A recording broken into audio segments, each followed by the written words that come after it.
Hey everyone, it's Brett. This is going to be our 6th episode of the series. So this is going to be focused on tackling the going first problem with Infernoids, which is Infernoids are a deck that like to interact with your opponent's cards on the field. They like to pop and destroy and remove your opponent's field and then attack through it. So after you win game 1, because Infernoids have a very strong game 1, and you know your opponent's going to cite a lot of hate, and then they know that Infernoids hate going first, so they're going to make you go first, which is dreaded. You're faced with kind of a tough choice of, do you just wait, do you pass, and hope that you can live the turn to do an OTK?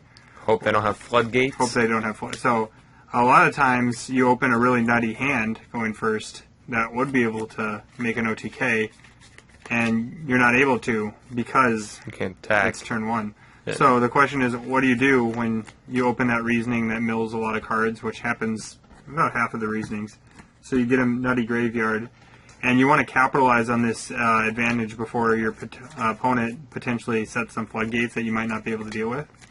So we're going to look at some ways to create Unbreakable, and by Unbreakable I mean extremely hard to break. Obviously not completely unbreakable. Double Dark Hole Regeki happened to me once. Yeah. Boards. So these are just very, very strong plays. And they're also going to be taken into consideration, you know what your opponent's playing and stuff, so you're going to have the appropriate floodgates or side card sided in. So let's start. So you milled it a shit ton of Infernoids, 2 of which are either the 2 level 7s or 2 level 8s, and hopefully a boss monster or 2, like Nuku or WT. One of the strongest openings this deck can do for going first is going to be from the graveyard summoning 2 Siamoses by banishing some. So we're just going to throw a few over there. You will then overlay for Dracossack. Dollar Sack. Dollar Sack? Oh yeah, this is called Dollar Sack because it's a beat to shit Dracossack I bought for $1. Detach, summon your tokens. Alright, so we already got a pretty strong board for turn 1, but let's see if we can make it a little bit better. Depending on what your opponent's playing, you're going to have to make the choice between being able to negate monster effects and banish them, or being able to negate spells and traps. Usually it's pretty obvious depending on the deck. I'll just summon a Nuku right now. So a Nuku is summoned. We are over our limit of summoning Infernoids. But we have not used anything in our hand except that one potential reasoning, right? So we have 4 cards left in hand. So those could be a normal summon, probably 1 normal summon, and some floodgates perhaps, or good traps, good 1-of traps that you sided in. So next we're going to decide, this is going to be depending on what normal summons you run in your deck. And what you draw. Both good points. The most common one you're probably going to have is from a charge or just drawing a Raiden. You're going to mill a few more to set up your grave even more, then synchro with 1 of the tokens for a Clearwing. If the deck you're playing against, if Clearwing isn't that relevant, you will synchro both of them for a Leo. Basically, it's, if like, for instance, against Burning Abyss that doesn't play Fusion, I think you can just instantly win by making a Leo sometimes. I mean, there's Dark Hole, but you have this. But yeah, the Nuku to protect that, and potentially some back row, because you've now only used 2 cards in your hand, leaving 3 for just, like, say, a Warning and a Seer or something. Yeah, Seer is also very strong in making Unbreakable boards. Seer is very important in the graveyard or in your set thing when you're making Unbreakable boards, because it makes sure the negators can stay on the field without having to worry about, like, a Book of Moon or something stupid being activated and being forced to negate the Book of Moon, or just let it flip you. Also, when trying to figure out which one you should summon, if you do have the option to summon either of these, you can also take into account if you have this. If they have monster destruction and no spell and trap destruction, you can probably just go into this guy, because he would negate their spell and traps, and you wouldn't have to be worried about the monster effect because you can manage this, and vice versa. So you're going to want to take into careful consideration your resources and your graveyard when you're choosing which boss monsters summon here. So the Raiden play is probably the most normal play. This is a different thing you can do that I came up with that I thought was pretty fun. So you'll summon the Anuku. Or a WT. And then you'll normal Glow Up Bulb. This can also have been milled, and you get a similar field. So So then you'll synchro with the glow up bulb in the first token. Also, if it was milled from the reasoning, it would still be on the board, and this play would still work because you would be at 8 once you summon the first Seats Moss, and then you'd go to 8 again, and then you can summon that. So yeah, if it's on the board or whatever, it doesn't matter how you got the glow up bulb. You're going to summon a Herald of Arclight, which, as you know, can be, it's a one-sided, it's a floodgate kinda, tied with a negate any spell trap or effect by tributing itself. Pretty handy. Then you're going to mill one to summon glow up bulb back, and sync for a second. And this is pretty much the definition of an unbreakable board if I've ever seen one. Yes. You get 3 negates. Your opponent can't send cards, or neither player can send cards from the deck to the graveyard. I'm going to try to focus in on that if you guys can't see it. And then, yeah, any monster sent from the hand or main deck to the graveyard is banished instead. So that just removes so many things from, like, Shadalls if they're trying to fusion and... So, and then this will protect, so let's say you set an... Actually, emptiness isn't that relevant here.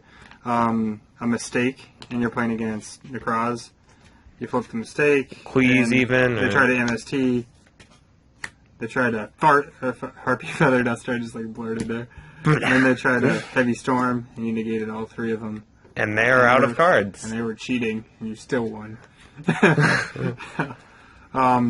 Yeah.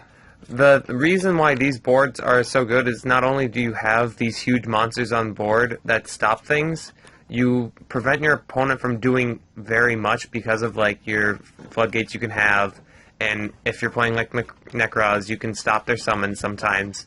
And then you're still left with some pretty insanely large monsters for next turn to poke for some damage. And when I mean some, I mean, like, over half their life points. It is, it's just insane how big these boards can get. I know I played my brother once in a tournament in top 4, and he just made a board so large I could not play. Yeah. It was something similar to this. I think you got a Clear Wing out there, too. There's a Clear Wing, and a Nuku, a Dracosac, a token. Also note that Dracosac's tokens can be the thing they tribute for their negate, so you're essentially getting a free negate at that point. Yeah, next turn get 2 more. Yeah, next turn get 2 more.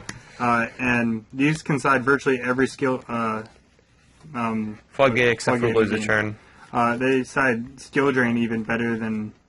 I would even say better than Cleese, because this can actually... Both the boss monsters, Anuku and Devotee, can actually still negate under skill drain by attributing themselves. And then can still come back under skill drain. And not to mention, I don't think there's anything in the meta large enough to run over these and under skill drain, except for towers. Yeah, that's not even meta relevant. This thing can also pop towers. Interesting fact. Oh yeah, level 10, and yeah, just a great card. So, just a great deck in general. That's why we've spent an hour making this series so far. Yeah. So yeah, these can side pretty much every powerful side deck card. So you can really punish your opponent by making these unbreakable boards because they think that you're just going to end when you go first. And so if you draw that, so mind you, all these things require you to draw a Reasoning or a Monster Gate usually. Sometimes it's possible without it. Double charge. A charge, or yeah, double charge. Or just a Lucky Mill with a charge and then a Raiden. Yeah. You can make these boards still. These aren't that unrealistic of boards. They happen probably, I would say, if you're playing at a large-scale event where there's 8 or 9 rounds, you're going to see these boards 4 times, maybe 5 times. Yeah, you're going to, at the local, I just... last week, I think I made Unbreakable boards with a Reasoning Mill about 3 or 4 times in like 6 rounds. So yeah, they're not uncommon. They're definitely common enough that you should know that how they to make exist. them. Yes. Yeah, by doing these Unbreakable boards, not only do you punish your opponent by having them not be able to play very well, you also punish them for their cards they sided against you. Let's say they side a Imperial Iron Maul, and you already have these big guys out, and they draw Iron Wall, instead of drawing a monster that could have helped them live a turn, they're going to be punished for drawing that Iron Wall. It's just, yeah, you need to know how to make these to punish people who are going to put you going first. A couple honorable mentions also for other extra deck monsters that are pretty easy to make. Synchroing for H isn't hard with Petrula and Raiden. Start a Spark with Vanity Lock is a very common and very powerful lock. This card I don't run, but I see merit in it, is Black Rose Moonlight Dragon, which whenever obviously this would be situational depending on what your opponent's playing, but it basically, whenever they summon a level 5 or higher monster, special summon, it can bounce a card. It bounces special summon monster. I think it bounces that card that got summoned, yep. Doesn't have to be specifically that, it could be any special summon monster they have. Okay. So yeah, it's pretty cool. And then a Thunder King Ryo protected by a Stardust Spark, or just a Thunder King Ryo with an Inuku, are all very devastating. Yeah. And then just add a couple Floodgates or good back row to the mix, and you have a unlosable game. Yeah, I know I was able to get a Mistake, a Thunder King, a Nuku, and I think it was a Clear Wing out all in my first turn against our local Mekraz player, and just picked it up. Yeah, at Nats in round 5, I played this guy, and he was a really competent Nekroz player. He didn't do anything wrong. Game 3, he made me go first, and I played Reasoning. He called 5, and I had the Spell Canceler in my hand already. And I flip over the card, and a few cards later, it's Thunder King. And then I ended up making that Dracosat. No, it wasn't Dracosat. I just summoned another I summoned an Infernoid from the graveyard, tributed it for the Spell Canceler, and then I set 2 mistakes. So I had a Thunder King, a Spell Canceler, and 2 mistakes set. And I flipped I flipped them both right away, fearing the Denko, because he had played Denko game 2. And yeah, he just picked up his cards and got kind of angry, and I felt kind of bad, but at the same time, it's you were either playing Nekroz or you're playing to beat Nekroz. Yeah, so. See, the best thing about these, I think, is that when you're playing defensively even, like, this is, like, the defensive play, and it's just so powerful. Yeah, once the defensive play works for a turn, then you can swing for game sometimes, or close to game. It's just, they have access to so many powerful monsters. Or you run them so low on resources if you do a play like with the Heralds and an Inuku. You run them literally out of 4 cards if they try to get rid of these. And they have 6, and chances are they're not going +1 with either of those 2 extras.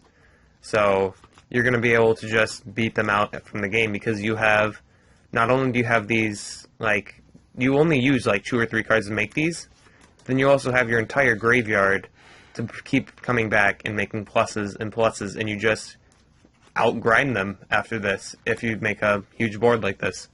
Yeah, this is one of the reasons why I just love this deck. Fell in love with it as soon as I saw all these cards, and yeah. So our next video will be on what to do when you draw poorly, which happens with every deck. This deck, you can make some really poor choices though sometimes, so there's a lot of skill in knowing what to do. The skill comes in a lot of times of winning games where they at first appear unwinnable, like opening 5 Infernoids in your hand. So we're going to talk about what to do in those situations next time. Thank you guys for watching, and have a good one. See you guys.